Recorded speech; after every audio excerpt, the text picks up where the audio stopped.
night in the Europa League. Yep. Barcelona 2, Massive. Manchester United 2. What a game it was, a thriller. Manchester United fans, you can have your say on tonight's game. 03717 22 33 44. Let's go to John, who's a Man United fan. All right, John? John boy. Hi, guys. Yeah, all right, John. What did you make of it tonight? What a game. You know what? I've got a thing to admit. I didn't even watch it. I fell asleep. I was knackered from the day. I woke up, looked at the result, 2-2.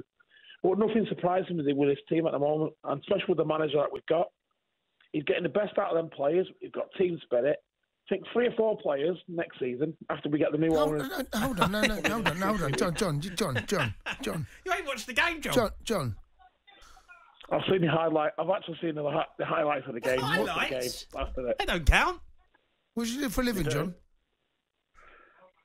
I can't tell you that. Okay. Obviously, you weren't late. Okay, but John, you fell asleep during the game. I was knackered. Obviously. I was knackered. Mm.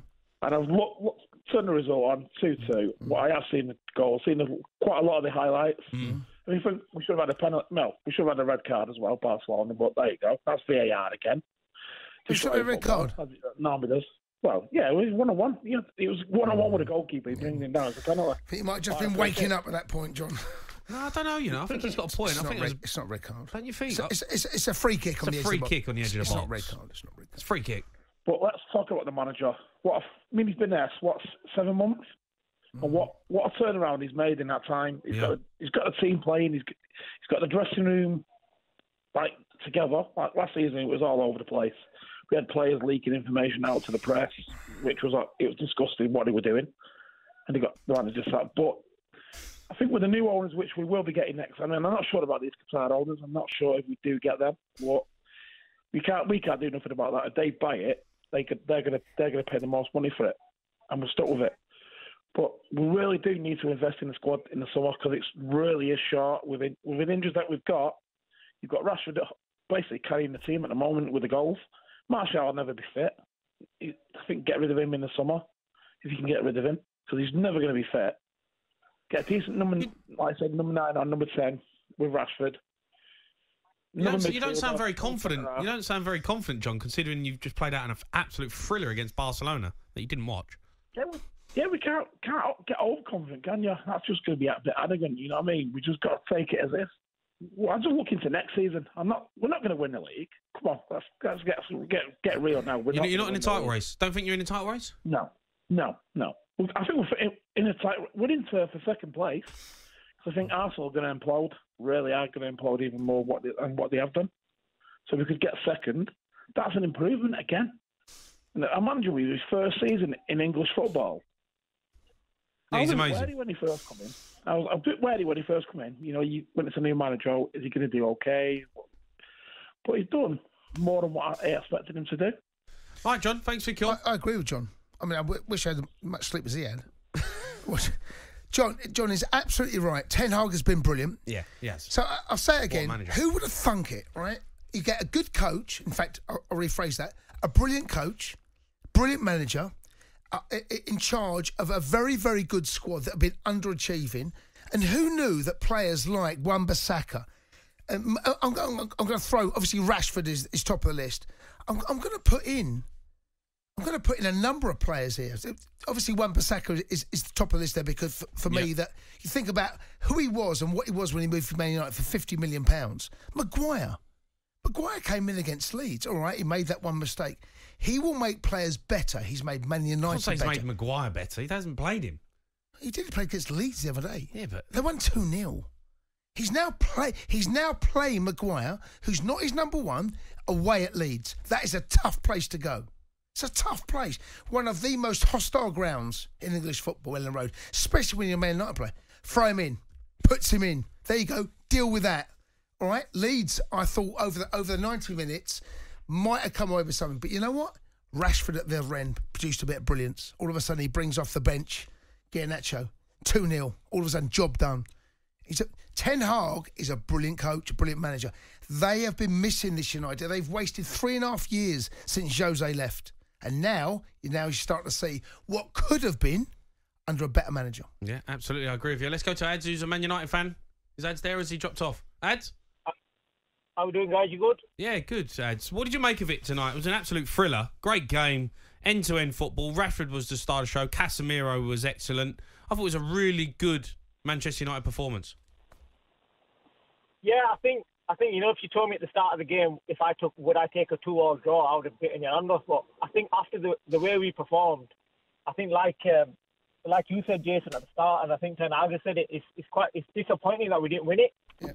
I think again, I think it just shows how far we've come. Going to Nou Camp and coming away with the draw and then feeling disappointed. And also, I think I looked at a stat as well. They've only conceded 1 goal at home, and we scored 2. So I think the boys are really great. And again, Casemiro, it just shows when he's in the team, we're just a total different team.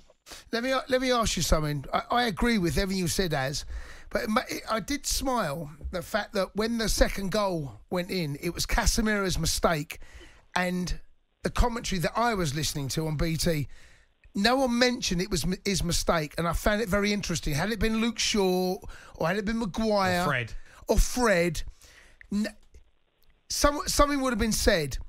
And I couldn't remember. When the game happened, I'm thinking, who's give that ball away? And it was Casemiro. No one said a word.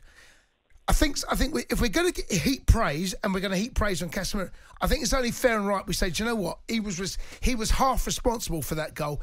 But on BT, Robbie, no one mentioned a word about his name. It's like they forgot who gave the ball away. Oh, no, I totally agree. It's like, I was watching the game as well, and again, just like you said, if it was Fred or McTominay, anybody, they would have got totally slated. Yeah. But obviously, because it was Casemiro, and obviously, like I said, he's one of the big time players, isn't it? Big dog. He's a big dog. Again, he's a big dog. He's a big dog. But again, if I look at the 2 goals we conceded, Fred, he didn't even jump, and they scored with a header, and then again Casemiro. But he had a role. Yeah, but listen, players make mistakes in games. If you're going to highlight how badly they do on one occasion or how well they do the other, let's be consistent. That's all I'm saying. Let's be consistent. Casemiro, he gave by his standards, a sloppy ball away, poor pass, and then within 3.5 seconds, the ball's in the back of the net. Ads, the previous caller said he doesn't think Manchester United are in a title race this season. He's thinking about next season. Surely not. This season, you're right amongst it. You've got a cup final coming up. You've got Europa League you could go through, you could win that. And you're still in the title race, in my opinion. Of course we're in it. To be honest with you, I don't understand the doom and gloom about the 2 colours that rang up, to be honest with you, at the start. Of course we're in the title race. We're only, I think is it 5 points behind Arsenal, is it? And game in hand as well they've got. There's... We're in it, but I think for us, nobody's really talking about us, so we're just, under the radar. So if that's how it's going to be, as long as we keep winning, I'm not bothered if nobody's talking about us. But the other thing about Weghorst, I think he's done a great job. It's like what you said, Jason. He's a workhorse. He's there to do a job. And I'd love to get Harry Kane. And Harry Kane would definitely we'd definitely win the title. But Ed, imagine a better version of. Weghorst is a number 9. I can't believe he played 10 today. He's not a 10 in any stretch of the way. No, he's he wanted to get Rashford up front. Right, okay, and that's what he's got to do. But can you imagine if you've got Harry Kane there, or someone of similar quality, or someone like that? You got Rashford's pace stretching their back line, allowing space for Kane to operate. Summer's going to be interesting to see what happens. It will be interesting. Times for United, exciting times. I mean, you think of the doom and gloom that Manchester United have had recently. Yeah. And they were almost a bit of a laughing stock, weren't they? And everyone was digging them out constantly. Well, they were. They were a laughing stock. And now the turnaround in such a quick space of time. They've got a brilliant coach who knows how to manage. The Sports Bar with Jamie O'Hara and Jason Cundy.